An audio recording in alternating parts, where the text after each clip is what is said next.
Let's talk about Ferdinand, the new movie from Blue Sky Studios, the studio famous for their Ice Age movies. And unfortunately, they released it the same weekend as Star Wars, so Ferdinand is dead on arrival. Seriously, nobody went to go see this movie. 13 million on its opening weekend? That is terrible! They really just should have waited until January to release this. Or released it earlier this year. But you know what?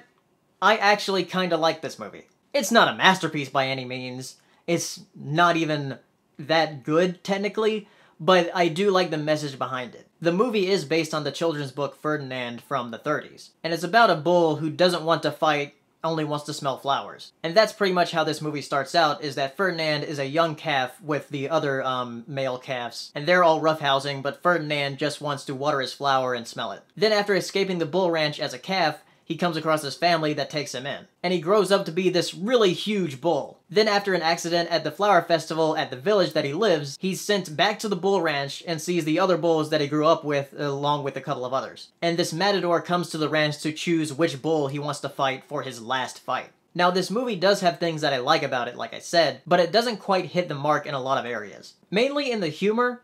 It's funny at some points, but at other points, there's like these sort of references that you're wondering why they're even making this reference. And there are others, like just certain characters in general, that come across as a bit too annoying. And with that, I'm mainly talking about Kate McKinnon's character as the goat. However, there are humorous characters that I do like the horses that are part of the ranch. They're sort of these uppity, purebred horses. And there's this one joke that I giggled to myself about, where one of the horses said, "I bet his parents weren't even related." I thought that was a funny adult joke that they put in there. And then another character I liked because of the way he moved was one of the bulls called Machina. He has sort of this stiff movement to him, and it reminded me a lot of the Looney Tunes cartoon where Bugs Bunny is a matador. It seems like they got a lot of inspiration from the way the bull moved in that cartoon. As far as John Cena, the man himself, as Ferdinand, he does pretty fine. Ferdinand has this calm nature to him, so John Cena sort of did that very well. Now, the main thing that I liked about this movie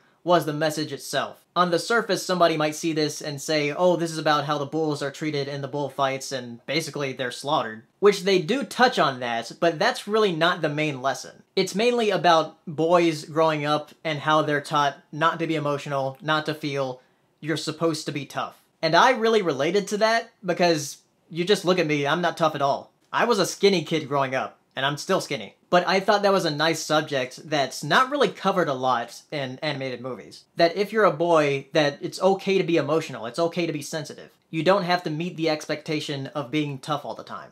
And it's not just explored with Ferdinand himself, but also the other bulls. So that's why I sort of give this movie a pass on some of the other stuff, because the message is something that I rarely see. So if you have seen Ferdinand, tell me down in the comments, and I'll see you next time. Bye.